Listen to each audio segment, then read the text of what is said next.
and response in Turkey, including emergency medical teams operating in the field following last week's devastating earthquakes.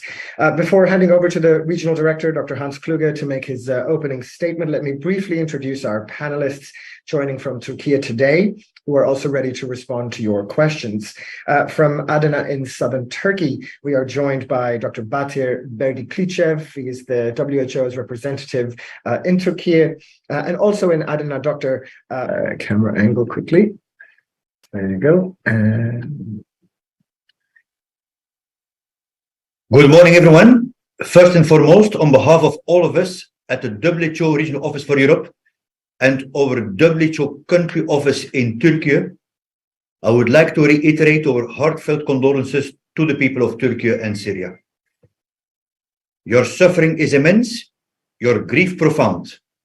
WHO stands with you in your hour of need and always. As of now, more than 31,000 people have lost their lives to the earthquakes in Turkey. The number of injured almost 100,000 people. Across the border in northwest Syria, the death toll is nearly 5,000, and all of these figures will likely rise. We have at the same time been witnessing miraculous rescue efforts by teams of heroic Turkish responders working around the clock in a desperate race against time. We are inspired by them and draw strength from their efforts. Yesterday, they saved Mare, a young girl living in Adıyaman, from the rubble of a block of flats. She had been trapped for 178 hours. At WHO, we have been urging all parties, government and civil society alike, to work together to ensure cross-border delivery of humanitarian aid between Turkey and Syria and within Syria itself. The needs are huge, increasing by the hour. Some 26 million people across both countries need humanitarian assistance. We, working with many partners, are supporting the massive humanitarian response to save lives, treat the injured, and crucially, help get the health system, particularly primary healthcare, back up and running. However daunting that seems at the present moment. Over the past week, we have dispatched 3 charter flights packed with emergency kits and medical supplies destined for both Syria and Turkey, enough to treat 400,000 people, as well as conduct 120,000 urgent surgeries, and more supplies are on the way. Second, we have deployed technical search teams to the disaster zone to conduct urgent public health needs assessment and support our existing field offices in the area. Third, we have initiated the deployment of emergency medical teams, and fourth, released $16 million from our contingency fund for emergencies to help people in need. Just over a week since this terrible tragedy, there are also growing concerns over emerging health issues linked to the cold weather, hygiene and sanitation, and the spread of infectious diseases, with vulnerable people especially at risk. We stand beside the Minister of Health, Dr. Fahrettin Koca, and the Turkish Ministry of Health, who report that critical vaccine supplies, including against tetanus and rabies, have been sent to the quake zone and mobile pharmacies have begun operating. In Turkey, an estimated 1 million people have lost their homes and are living in temporary shelters. According to the Turkish authorities, an estimated 80,000 people are in hospital, placing a huge strain on the health system, itself badly damaged by the disaster. The World Health Organization has launched a $43 million appeal to support the earthquake response in Syria and Turkey. But I expect this to at least double over the coming days as we get a better assessment of the massive scale of this crisis and the needs. This money will be used to ensure access to the most vulnerable and hard-to-reach populations, to provide trauma care and post-trauma rehabilitation, to provide essential medicines and emergency kits to fill urgent healthcare gaps, to deliver vital mental and psychosocial support to the affected populations, and to ensure continuity of routine health services, especially for women, children, the elderly, and those with non-communicable diseases. We have initiated the largest deployment of emergency medical teams in the WHO region in our 75-year history. 22 emergency medical teams have arrived in Turkey so far. These specialized teams from 19 countries will integrate into Turkey's ongoing health response, providing critical emergency care. Their immediate priority will be to support the many hospitals and medical facilities that have been damaged, working particularly to deal with the high number of trauma patients and catastrophic injuries. Now is the time for the international community to show the same generosity that Turkey has shown to other nations globally over the years. The country is home to the largest refugee population in the world, 4.2 million people from neighboring Syria, many of whom have lost everything again.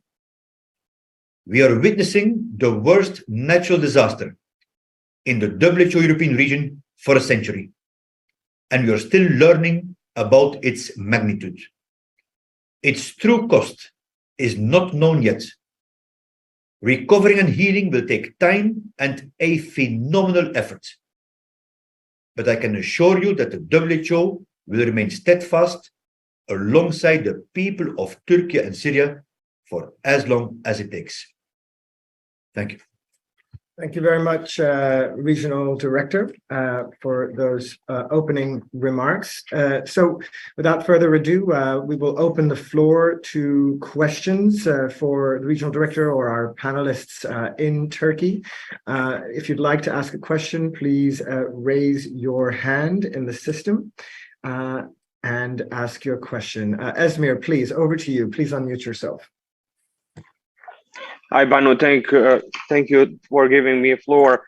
Director General, you mentioned diseases and what could come after all of this, especially with the health systems in danger in both countries, in Turkey and Syria.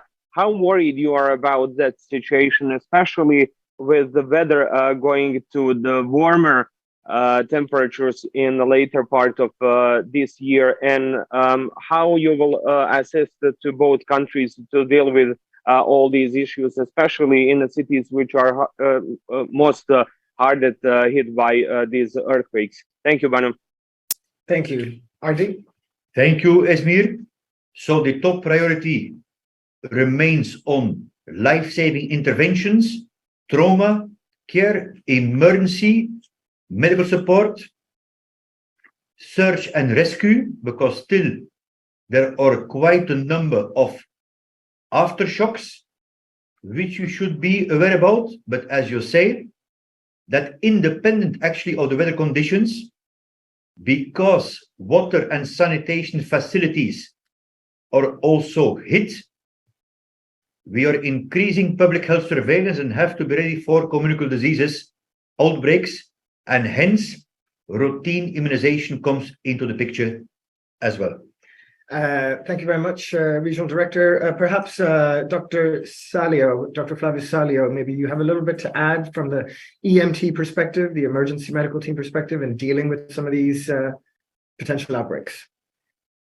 Yes, thanks. I think we have done through our global call. So we request team capacity to peak, to basically take the first wave of trauma patients, and our regional director mentions. At the same time, obviously, we are expecting possible complications as a standard response to such kind of disaster in the next few weeks. And at the same time, as already mentioned, there'll be the scale up of primary healthcare services in way to ensure that essential health services are provided. And this is basically the strategy that's been adopted so far. Thank you very much, Dr. Salia. We have a question in the chat, and I think I'll go to Dr. Batir for this one. What specific measures are being taken to tackle potential sanitation issues beyond monitoring and vaccination? So what sort of support might the WHO be providing to the Turkish authorities and indeed our own programmatic work to handle some of the sanitation issues? Yes, thank you for the question. Indeed, severe damage to water and sanitation system, it's a great concern, and it increases the risk of waterborne diseases and outbreaks of communicable diseases. We at the country level work jointly under the UN country team mechanism, because this disaster requires comprehensive response, including water provision, protection, sanitation, food and shelter. So we coordinate with various line ministries through the UN mechanism. It's also beyond Ministry of Health.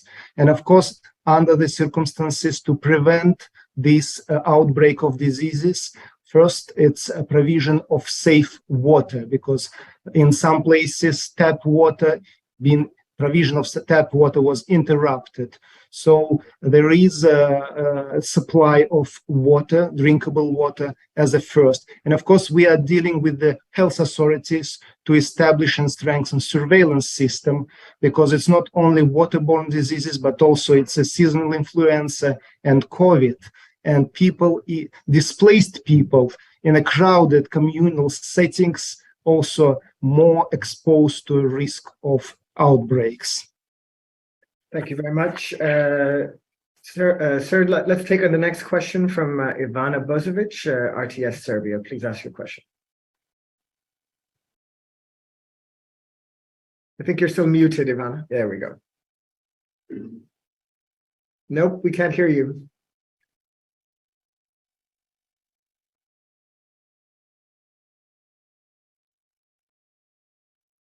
Try? No, I'm afraid we can't. Maybe type your question in the chat, if that's okay. In the meantime, I might go to some other questions that we have received from the media while we wait for Ivana's question in the chat. And maybe I might go to both Dr. Berdiklivich and Dr. Salio on this, because we've been getting questions on what some of the expected demands are on the health services, at this time, at this unprecedented time. How does the health system need to respond to this crisis? Maybe over to you first, Dr. Berdiklivich. Yes, thank you very much. I have to say that first focus was on the life-saving supplies, delivering trauma and surgical kits, coordination of emergency medical teams' arrival to the country. However, the acute phase of the disaster is almost over. And of course, we have other health issues becoming more obvious. It's interruption of routine health services. We need now to focus on trauma rehabilitation and also looking at the primary health care, because after visiting several provinces, we see that it's hospital infrastructure, but also primary health care level severely affected by this earthquake. So growing problem also surveillance, as we already talked about it, and the possibility of outbreaks. So what we are currently doing jointly with the Ministry of Health, we're conducting rapid needs assessment in the most affected areas to form and identify response plan with the support of partners and donors. Also to mention that growing problem would be, and already we can see that it's a traumatized population. So the need for psychological and mental health services would be increased in this regard. So it's a preliminary period before the reconstruction starts to ensure uninterrupted health services provision and public health services. Thank you. Thanks, Batir. Flavia, anything to add? I think it's a question of capability and scalability as since the beginning. So I think in the future, what we are expecting is what Dr. Bhatia already presented. Primary care services as entry points, as a way, obviously, to ensure that the services are provided, and then increasing the level of coordination in which, in the way we're going to match the gaps, identify with available resources and capability in the field. Many thanks, Flavio. So we'll take Ivana Bozovic's question, and Ivana has asked, what impact do you expect on mental health, and in terms of what you have noticed, what you've observed, and how can WHO help? Regional Director, will go to you first. Yes, as a principle, Ivana, mental health conditions increase in all emergencies for obvious reasons, direct or indirect impact. Unfortunately, the earthquake in our region in Turkey and Syria is not the only emergency. Obviously, it's the biggest natural disaster in the century, but we see in the other emergencies as well the need to scale up mental health services, which are to be part of any assistance provided. Then, Banu, let's give the floor to our colleagues, what they are observing on the field. So, Bhatia, maybe you'd like to come in on some of the mental health impacts, expected mental health impacts, not just now in the short term, but in the months and potentially years ahead. Of course, as we going out of the acute phase, the need for the psychological and mental health support would be only growing, and this disaster would have long-lasting effect on the population. People only now start realizing what happened to them after this shock period.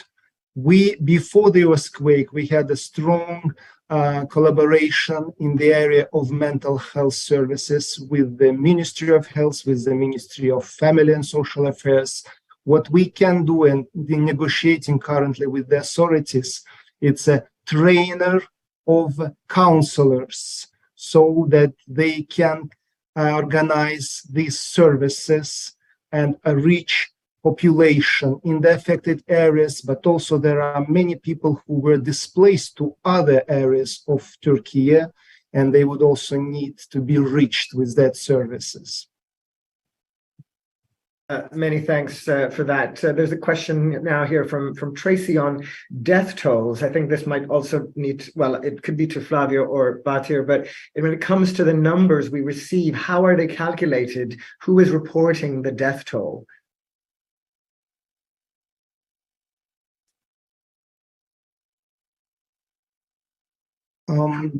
I may be not aware of the details of the national, but there is a national coordination mechanism where all information is collected, and those figures are announced on a daily basis, and actually you can see them in live TV channels.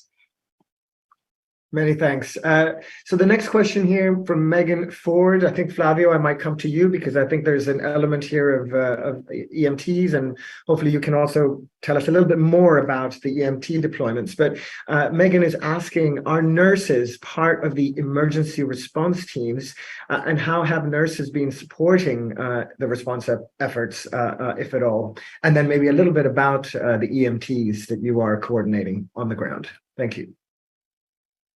Thanks. I mean, first of all, nurses are very critical functions in all the team and hospital. For sure, are integrated as part of the team together with specialized physicians and alliance and technical auxiliary medical staff. What we have seen today is obviously unprecedented as well movement of volunteers with the level of capacity to complement the facilities. Those facilities have been augmented, the capacity has been augmented through the deployment of emergency medical team. Priority has been given at those teams that have the capacity to provide emergency care services, including surgeries, in the way clearly to augment the capacity of the local services. Local services, that is quite obvious. They feel a significant level of distraction. We notice obviously the fatigue on the workers, and then clearly the need as well to care for their relatives and family. So it is that's the reason why actually we call for a team with a stronger capacities to be located in the strategic location to complement the capacities of the hospital. And now we say in the second phase, looking more to those teams that will have the capacity to increase the primary care services as well. Many thanks, Flavio. We have another question here on, do you already have full access to victims or survivors in Syria? Regional Director, would you like to take a stab at that one? Sure.